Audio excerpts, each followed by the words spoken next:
Broiler মাংস আপোনালোকে ভাল পায়নে? মইনো কিদৰে বনাওঁ চাওঁচোন আহক। মই এই চচ এটাতে পানী অলপ গৰম হ'বলৈ দিছোঁ। তাতে মাংস অকণমান দিছোঁ, ব্ৰইলাৰ মাংস। দেখা পাইছেনে? আৰু ইয়াতে মই দিম এতিয়া অকণমান নিমখ। এইখিনি অলপ সময় মই উতলিবলৈ দিম। আৰু আনফালে মই অকণমান সৰু আলু বনাই আছোঁ। কেৰাহীখন দেখি নক'ব দেই মানুহজনী বগা কেৰাহীখন ক'লা লেতেৰা বুলি। এইখন বহু পুৰণি কেৰাহী হয়, 40 বছৰ ওপৰৰ। এইখন আৰু চফা কৰিব নোৱাৰি। আৰু এইফালে দেখিছেনে পানীখিনি আৰু মাংস উতলি আছে। অলপ অলপ ফেন উঠিছে দেখিছেনে? ছাল নথকাৰ বাবে ফেনখিনি আজি অলপ কম উঠিছে। ছাল থকা হ'লে ফেনখিনি আৰু বেছি উঠিলেহেঁতেন। সেইখিনি উঠাই ল'লোঁ মই। পানীখিনি পেলাই দিলোঁ। একেবাৰে বইল হ'বলৈ দিয়া নাই। 4 মিনিটমানহে মই উতলাইছোঁ। সেইখিনি কাঢ়ি থোৱাৰ পাছতে মই মাছকেইপিচ ফ্ৰাই কৰি ল'লোঁ। মাছকেইপিচ ফ্ৰাই হোৱাৰ পাছতে মেথি গুটি কেইটামান দিছোঁ। যিহেতু মাংস ছোৱালী দুজনীহে খাব, মানুহজন আৰু মই মাংস নাখাওঁ। মাংস নাখাম নে ব্ৰইলাৰ মাংস নাখাওঁ, সেয়েহে আমালৈ মাছ বনাইছোঁ। বিলাহী দি মাছ বনাওঁ, সকলোৱে জানে, তথাপিতো মই দেখাই দিছোঁ বাৰু। মেথি গুটি দি বিলাহীখিনি গলাৰ পাছতে পানী দিম। পানী দিয়াৰ পাছতে ভালদৰে উতলাত মাছকেইডোখৰ মই দি দিম তাতে। পানী দিলোঁ।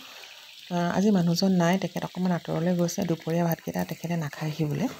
সেয়ে মোৰ কাৰণে বনাইছোঁ। জোলত দিছোঁ মাছ, আৰু ছোৱালীকেইজনীয়ে ফ্ৰাই মাছ খাব। সেয়ে জোল কৰা নাই সিহঁতৰ লগত। আৰু এইফালে ভাত কেইটামান পাতি দিছোঁ। আজি জহা চাউল বনাইছোঁ। সেইফালে তেল গৰম হ'বলৈ দিলোঁ। তাতে মই এতিয়া আলুকেইপিচ ভাজি লওঁ। আলুকেইপিচৰ যে এটা চামনি বহে, তেতিয়ালৈকে ভাজিম, তেতিয়া খাবলৈ ভাল হয়। আৰু মাংস পিছত এই আলুখিনি দিলে খাবলৈও ভাল লাগে। আৰু আমাৰ দেহাই আলু এপিচ হ'লেহে ভাল পায় মাংসত, সেই তাইৰ কাৰণে দিবলগীয়া হয়। আলুখিনিও ভালদৰে সিজিছে আৰু ধুনীয়াকৈ এটা চামনি বহিব। সেই চামনিটো বহাৰ পাছতে মই আলুকেইপিচ উঠাই লওঁ। আলুকেইপিচ এতিয়া মই উঠাই লৈছোঁ। আলুকেইপিচ উঠোৱাৰ পাছতে মই এতিয়া কৰিম কি, তেলতে গোটা জিৰা কেইটামান দি দিম। গোটা জিৰা দিয়াৰ পাছতে আদা, নহৰু আৰু পিঁয়াজ দিম। এইখিনি মই বৰ বেছি সময় নাভাজোঁ, নহ'লে জ্বলি যাব পাৰে। এতিয়া এইখিনি অকণমান ভজাৰ পাছতে ইয়াতে দিম মাংস অকণমান। মাংস বৰ বিশেষ নাই, অকণমানহে আনিছোঁ ছোৱালী দুজনীয়ে খাব পৰাকৈ। আমি যিহেতু নাখাওঁ ব্ৰইলাৰ মাংস। এইখিনি ভজাৰ পাছতে মই অকণমান ঢাকি থ'লোঁ। এই ঢাকন উঠোৱাৰ পাছত এতিয়া ইয়াতে দিম নিমখ, হালধি, জিৰা, ধনিয়া, অকণমান কাশ্মীৰী মিৰ্চ দিম। মাংসটো তেতিয়া অকণমান কালাৰটো ভাল আহিব। বিশেষ নিদিওঁ, অকণমান দিছোঁ। দেখা পাইছেনে? মছলাখিনি দিলোঁ। মছলাখিনি দিয়াৰ পাছতে আকৌ মই ঢাকি থৈ দিলোঁ।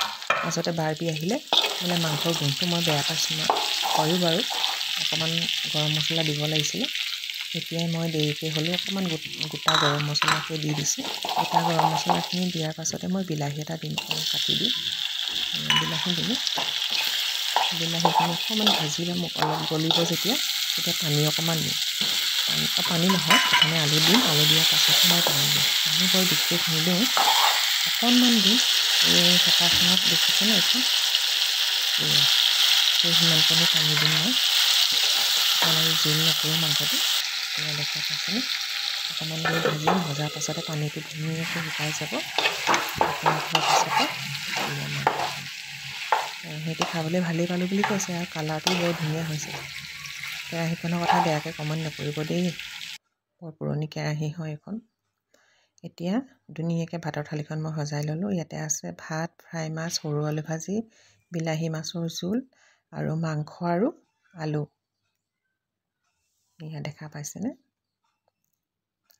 এতিয়া আমি ভালকৈ ধুনীয়াকৈ ভাতকেইটা খাই লওঁ। আপোনালোকেও হয়তো খালে। ভিডিঅ'টো দিয়া মোৰ আজি দেৰি হৈছে।